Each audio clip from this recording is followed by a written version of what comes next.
Loose or mint on card? What's your collecting preference? Welcome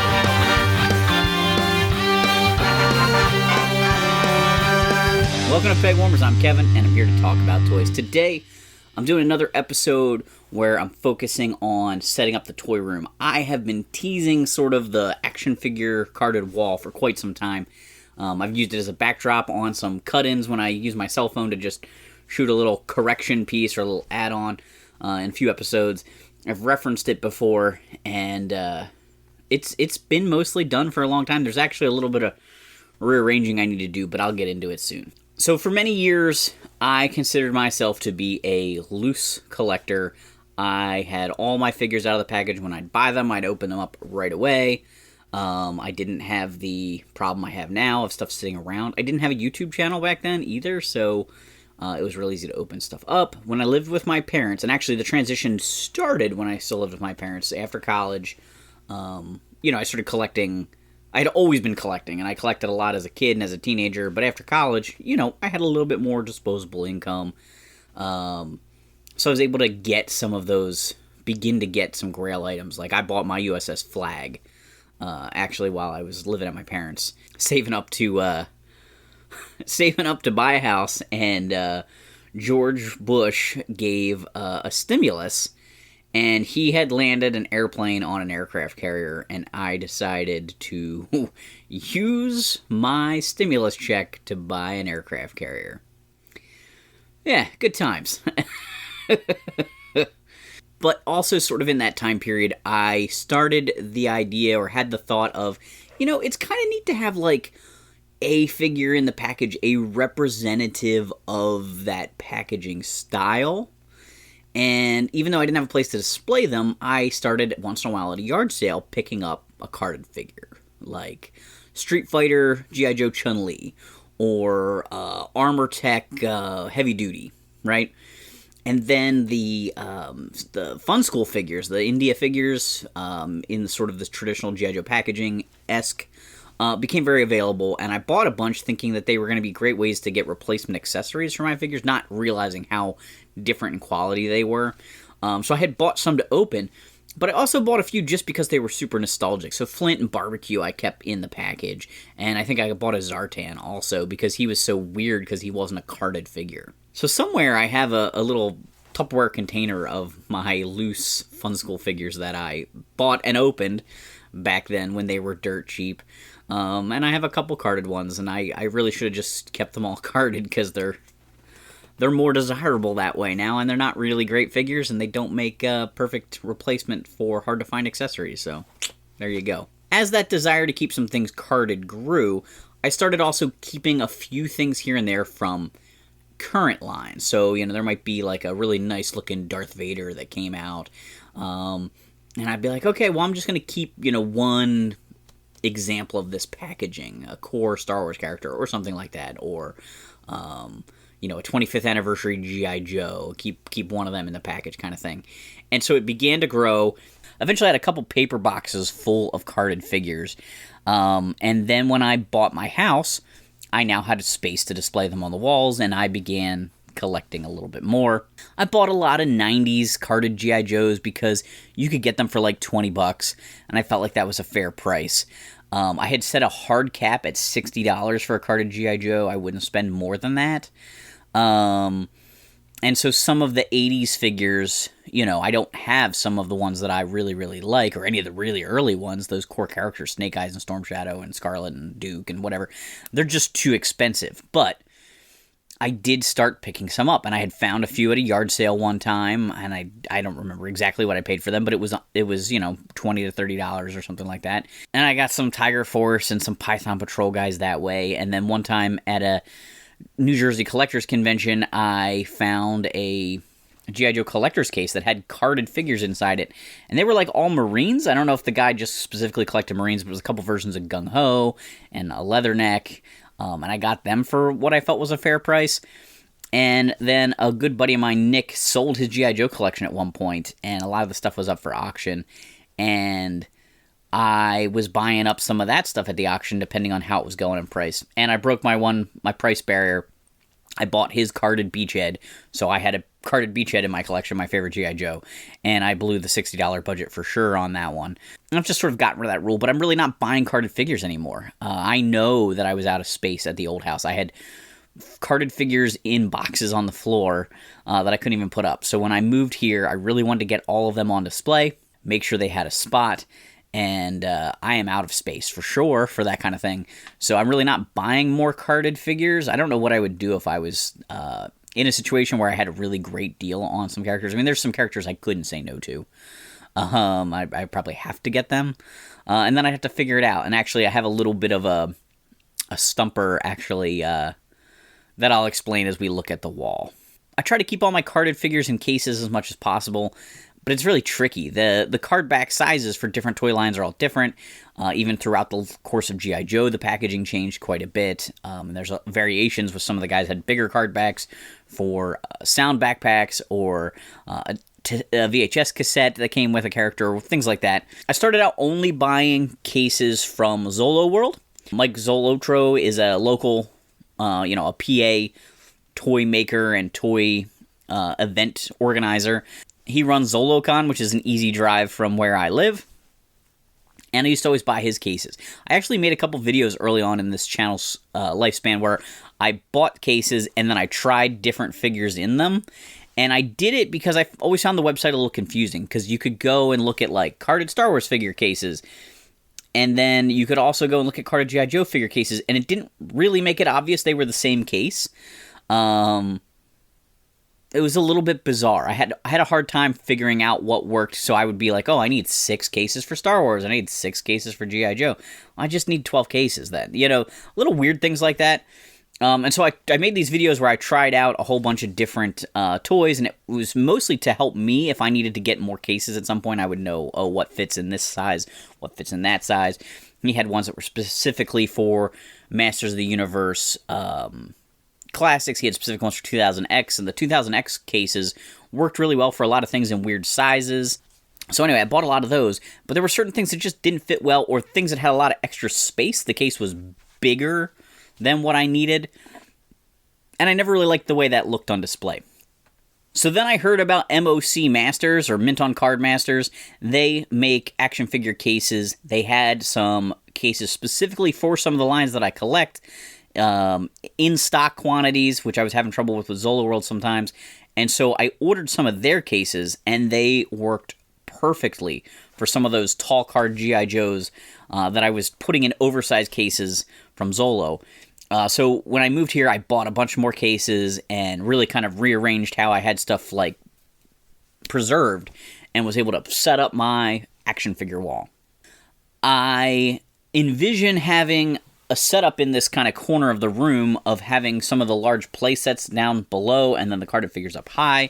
I sort of imagined having Eternia in the corner, so I wanted to put He-Man stuff in the corner, and I decided on the other side of the turn I'd put some of the random weird stuff I have, because I really like a lot of the random weird lines, and having, a single representation of a lot of those lines that I love. And then G.I. Joe on the main wall, because the flag's probably going to go over there. But the G.I. Joes didn't fit, and so now I almost wish I had started with G.I. Joe and just went all the way across with Joe's to really make it fit right. But I don't want to redo it all, and so it is what it is. And I feel like no matter how good of a job you do planning, there's always things you want to change, and I could spend forever trying to get this carded wall done, but there's other things I want to do down here. So it is what it is, and the Ninja Force and space stuff kind of got crammed at the end, and then the Street Fighter and Mortal Kombat things that are a little bit more tangentially tied into G.I. Joe, they're on another wall, as well as some carded Star Wars guys who really probably should be where the Star Brigade guys are by my Star Wars collection. What are you going to do? Alright, so this is the start of the carded figure wall.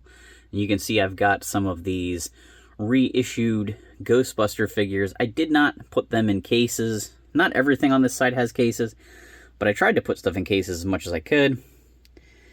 King Arthur and the Knights of Justice. You guys remember this line at all? I really like that line. I have a couple carded figures from it and a couple of loose figures somewhere.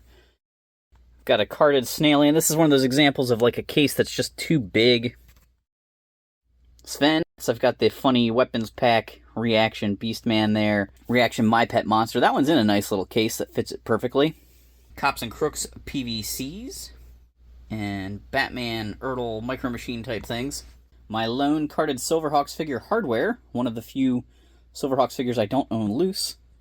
As we come up, we've got some Cops and Crooks, Officer Bowser and Blitz, Rock Crusher, and Dr. Bad Vibes. And then we go up to Vintage Power Rangers. These are not reissues.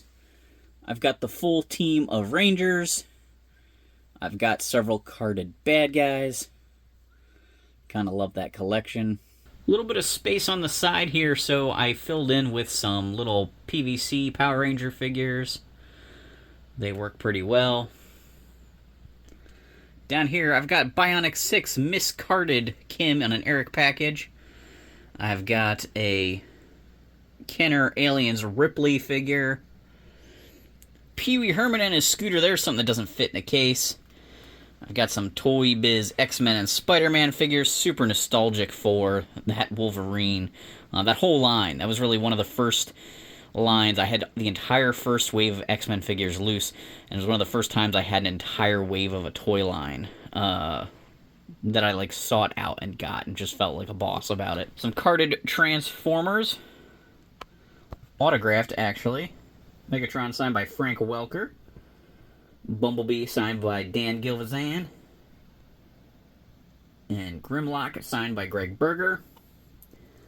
There's a set of Thundercats pushpins. Pretty odd item there. Here you can see the tower for Eternia, just kind of getting an idea for it there. You can see behind it I've got a 2-pack from Captain Planet. I've got the Kid from Bucky O'Hare. 1-pack of Monsters in My Pockets, a toy line I love. And the Kid from Mask with T-Bob. Alright, so this is then that corner I was talking about over where I want to eventually have Eternia set up. I've got some Masters of the Universe. I've got He-Man, there signed by Cam Clark. I've got that retro-style Teela, signed by Melody Britz. That is a carded vintage Hordak. The card's in real rough shape, but I got him for a price I was pretty happy with at my local comic book store in an auction, and just thought it was cool because I didn't own a vintage carded Motu figure.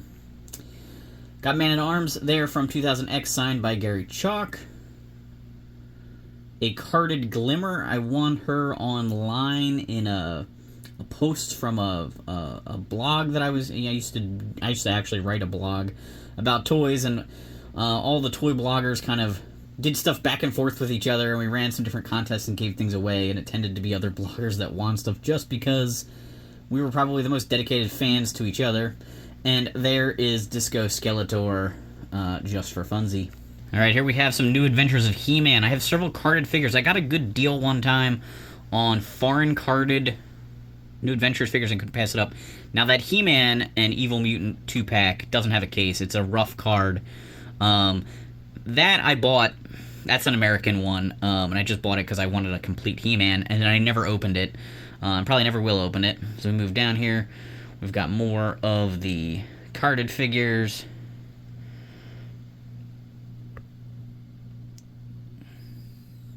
Down at the bottom, I have some Snake Eyeses. Some of them are hiding there, but they're the 25th anniversary Snake Eyeses from each version. So like Classic Version 1, Classic Version 2, Classic Version 3. And then we move over here, we have some Comic-Con exclusive 25th anniversary Joes with the Business Suit Cobra Commander and Pimp Daddy Destro. Signed by Pat Fraley. There is a movie Snake Eyes signed by Ray Park. Dollar Store Baroness signed by Morgan Lofton. Reissue Raph signed by Rob Paulson. There's Mikey. I'm going to get him signed this fall at RetroCon by Townsend. We've got Leo signed by Cam Clark there, and Donatello waiting. Hopefully someday I'll get to meet his voice actor. And a set of the G.I. Joe Renegades. You may notice that a lot of the 25th anniversary figures in my collection are autographed. Doug Stone, the voice of Matt Tracker, signed that Matt Tracker figure. Greg Berger with Spirit there.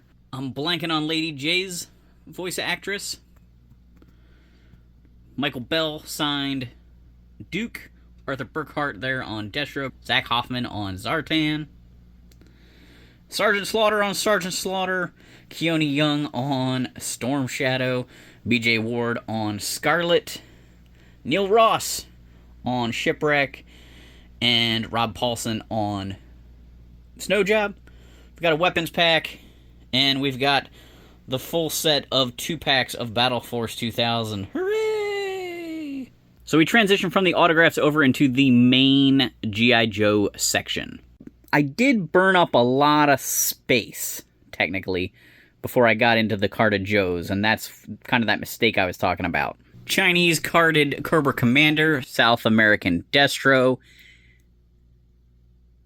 Zartan from India, Ripper from Russia, Flint from India, South American Sergeant Slaughter. He's actually opened, but still in the bubble there. The bubble's been ripped open. He's missing his baton.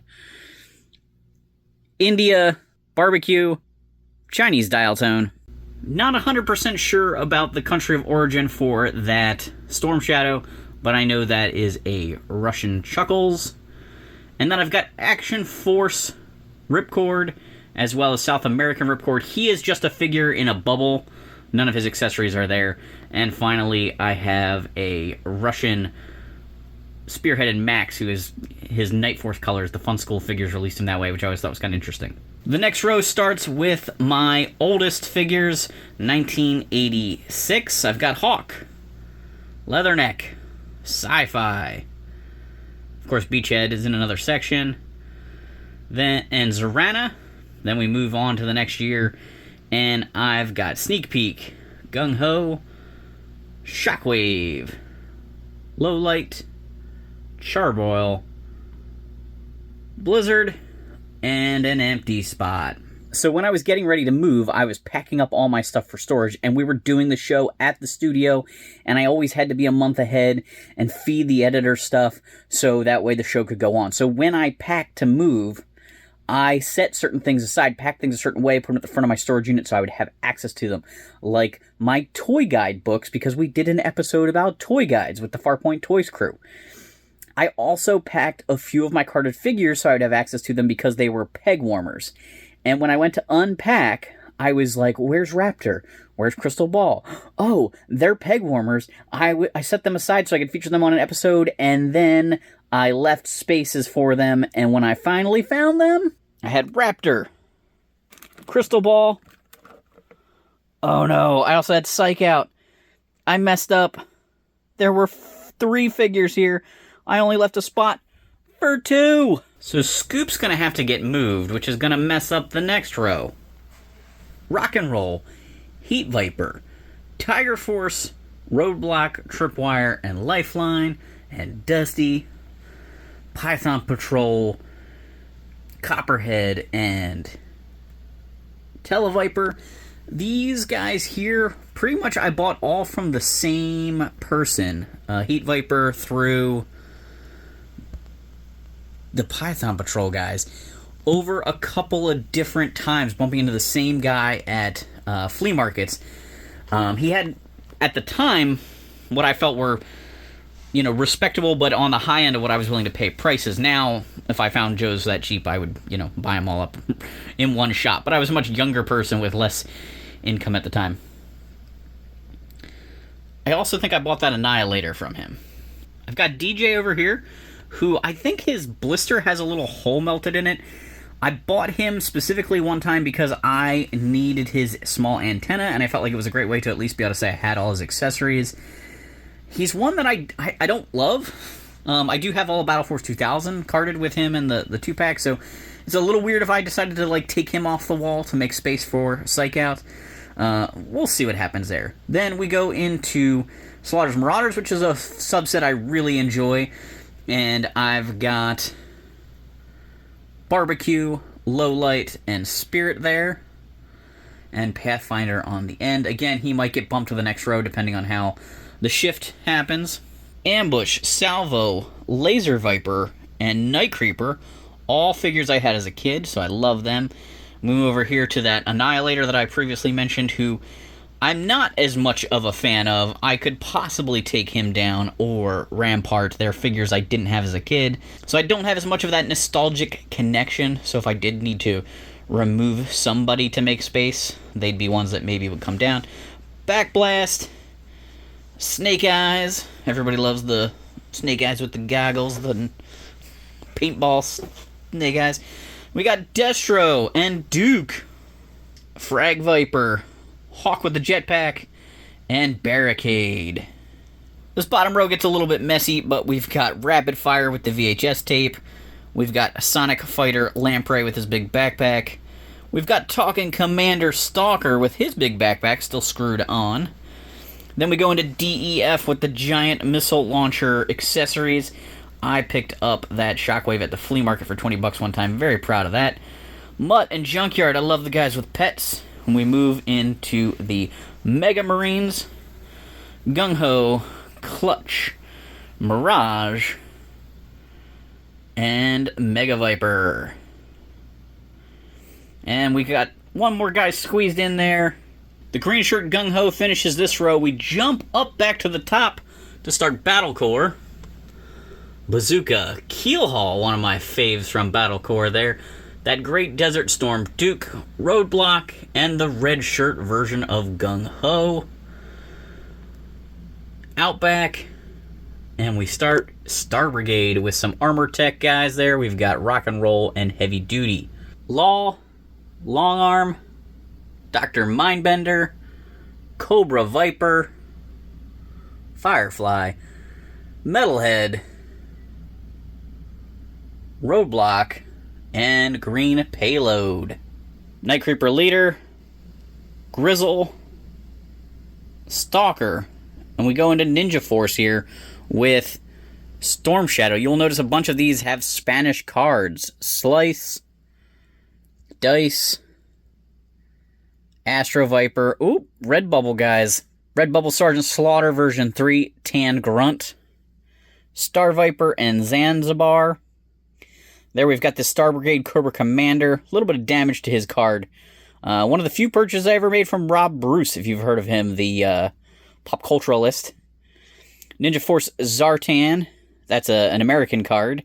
Ninja Force Scarlet and Snake Eyes, also American cards. Snake Eyes' proof of purchase is actually cut out of the back, which is weird.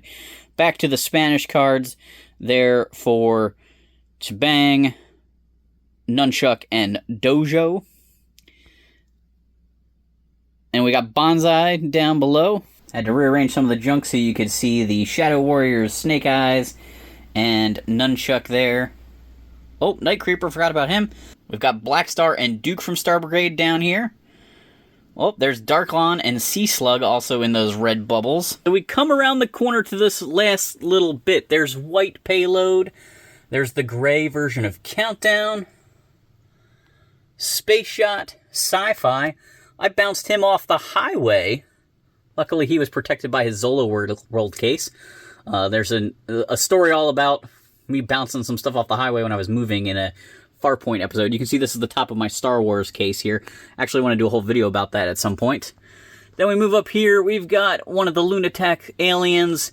We've got some of the Maminals. Actually, all three of those 2000s era Maminals. And Street Hawk from India. That's a pretty rare Fun School figure right there. So this is a very different section of the basement, but this is the beachhead area. There's the carded beachhead that I bought from my buddy Nick in an auction. Down below that is a Fun School beachhead. I've got my two version 2 beachheads here. The black and the yellow. I had Paul Sorton, who sculpted this figure, sign the package there. Check out the Toy Sculptor episode of Pegwarmers for more information on him. I also have that version 1 sculpt here in its Night Force colors on one of those card backs from Dollar General. Kind of love that. And also way up here, I have the bootleg beachhead from Special Forces. So we took a peek at the beachhead section, and now we're going to finish off with the Mortal Kombat Street Fighter stuff. So I do have a few carded Star Wars figures here. Tebow, Wigway, Rancor Keeper. Whew. Declare on him is tough. My favorite. Nick 2. And there's Bib Fortuna, who's... his bubble's completely ripped off. I don't really know if I'm going to keep him carded. And there's the reissue carded Yak Face. But we come over here, we got Movie Street Fighter. If you're a longtime Pegwarmers fan, you might know what this is all about over here. But yeah, Movie Ken, Movie Zangief, and then the Jean-Claude Van Damme Guiles that were repaints of G.I. Joes. So that's the Night Fighter, the Underwater, I don't even know what all their names were, Arctic Mission, there's the Paratrooper version. But then these guys are actually part of the G.I. Joe family, with the G.I. Joe branding on him. Rio, who's yellowed a lot, unfortunately. Ken, Blanca, Chun-Li, the first of the carded Street Fighter G.I. Joes I ever bought. Guile, and then some of the other Mortal Kombat figures who are even more removed from G.I. Joe, not having any G.I. Joe licensing on their packages. But we've got Sub-Zero, we've got Sonya Blade, actually 2 different versions of her. Liu Kang, actually I have 2 versions of him. Raiden, Johnny Cage, Smoke's hiding here behind Batman's cape. It's been a little while since we had a Pegwarmer on the show. It's been a little while since we featured a Pegwarmer on the show. My buddy That's on YouTube sent over an image on Patreon. It wasn't actually his photo, but he saw it online. And it is a massive, massive wall of Endor Princess Leia's. He said this is from an Ollie's in Ludbach. I'm not really sure where that is.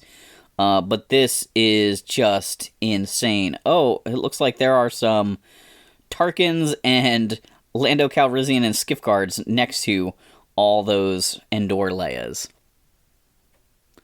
Ay, ay, ay. I have a couple things that are new to the collection that I wanted to show off here. 2 brand new items and 2 vintage items. I recently went to a birthday party, a 50-year-old birthday party for a toy collector friend. A handful of collectors were invited, and then it was like a lot of his family.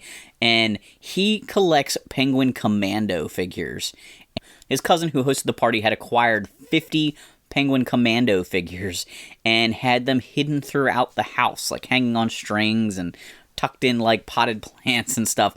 It was pretty funny. It was kind of like a little Where's Waldo game at the party. On my way to the birthday party, I swung by Evergreen Antiques, which is where there is a show hosted a couple times a year that I usually vend at. Actually, one's coming up in October. And there's some toy dealers in there. My buddy Ed Rents has a booth there. And I picked up a Captain Hook figure. This is the, I don't know the exact name, but like Swiss Army Hook. He has a hidden knife inside his arm. And originally he came with some other accessories that you could like clip on that hook. I think he also had a pirate pistol. This was the Hook figure I had. I had Captain Hook, this version, and a pirate, like a generic pirate, growing up. But we might do a Hook episode at some point with Tony and Ryan. So I'm, picking up some Hook stuff when I see it. And I also got the Cops and Crooks Pursuit Jet. This is a goofy vehicle. If you aren't familiar with Cops and Crooks, Cops, Central Organization of Police Specialists, fighting crime in a future time.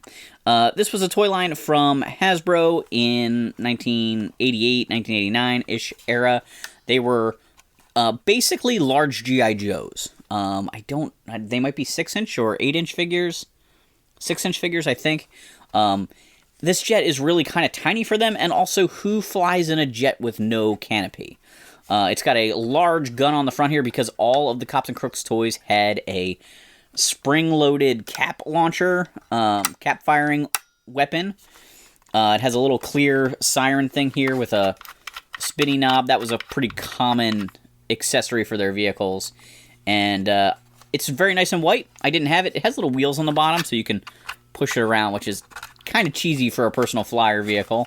But anyway, had to get the Cops Pursuit Jet. I have a decent amount of this line. I don't have it complete. I probably have... I might have all of Series 1, except for some of the vehicles, but Series 2 gets a little bit harder, and there's some guys I'm missing there and some vehicles I'm missing there. So anyway, I thought that was a pretty fun pickup. I just got the retro-carded Snow Serpent.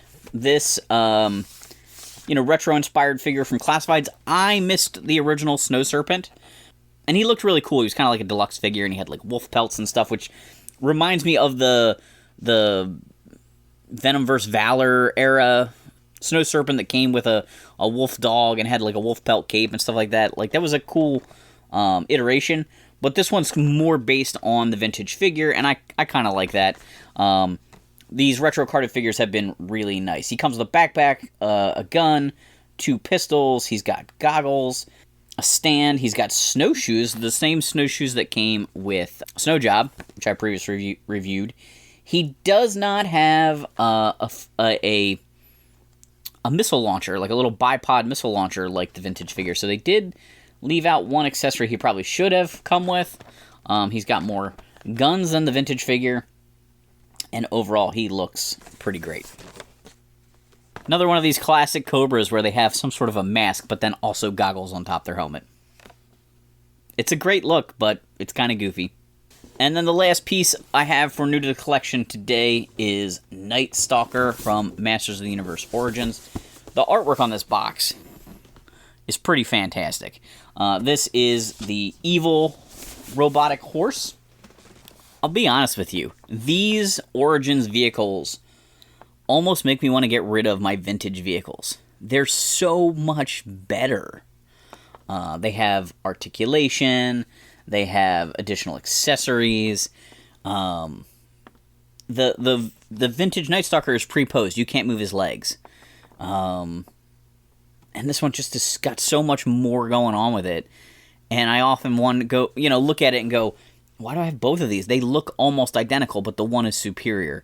I don't think I would ever really want to get rid of my vintage figures, but the vehicles sometimes crosses my mind. In the comments down below, let me know what you think about that collecting conundrum. Very similar to the Origins Stridor, we get a base. This one is Snake Mountain themed instead of Grayskull themed, so that's nice that they redid that. It has like a flying stand type piece here, so if you want to have the horse jumping, you have that ability. But now we have an articulated robotic horse. His legs ratchet really nice. I could be wrong, but I don't think the original Night Stalker came with a helmet at all. But they did give you a purple version of Stridor's helmet, and they also gave a purple version of the Motu Classics helmet. A new helmet was made for him for Classics, a more evil helmet, and they issued this in orange with the Origin Stridor. I love the articulation in the neck. I think that's such a great feature. I just really like these horses. They're really cool. I had so much fun with Stridor and Night Stalker as a kid. I used them as Jitsu and Fisto's mounts. We plug in these weapons on the side here. He also comes with blast effects that you can peg onto the weapons. They might be a bit much, but blast effects are kind of neat. Another new feature for Origins is he has a bridle. So his mouth is actually spring-loaded. So you can put that piece in his mouth, and then you can bring the cords up here so you can actually put them on your Masters of the Universe characters' hands, or you can display them without these if you don't want them. I feel like if you have them on display without a rider, they seem silly, but if you want the rider to look like they're in control, it's not a bad feature to have. Anyway, I think that he's really cool. I'm glad that they issued both versions, because I was nervous as we're getting down to what feels like the tail end of this line and them going all online, that maybe we wouldn't get him, but he's such an easy figure to release. I mean, really, the base is the only new tooling they needed, and they probably could have gotten away with not redoing it and just giving him also a Grayskull base. That would have been kind of cheap. But, I'm glad that they went to the effort, and got this guy out. And you know, there was a fair amount of these type of things in the early Motu line where there was a good version and a bad version of a lot of things, like Battlecat and Panther, Stridor, and Night Stalker. And that's part of the fun, part of the duality of Masters of the Universe that I always liked as a kid. So you got a chance to see the carded figure wall down here in the basement. Let me know what your thoughts were on that. Trying to, you know, get things set up, trying to make some progress. I actually started another setup video about some other things that are going on down here. I tried to shoot around that so it doesn't show up too much in this video. And thanks for supporting the channel. If you enjoyed this video, please hit the like button. Consider sharing this video with a toy collecting friend. If you haven't done so before, please subscribe. And if you want to support us further, consider joining us on Patreon. Thanks for hanging on the peg with me.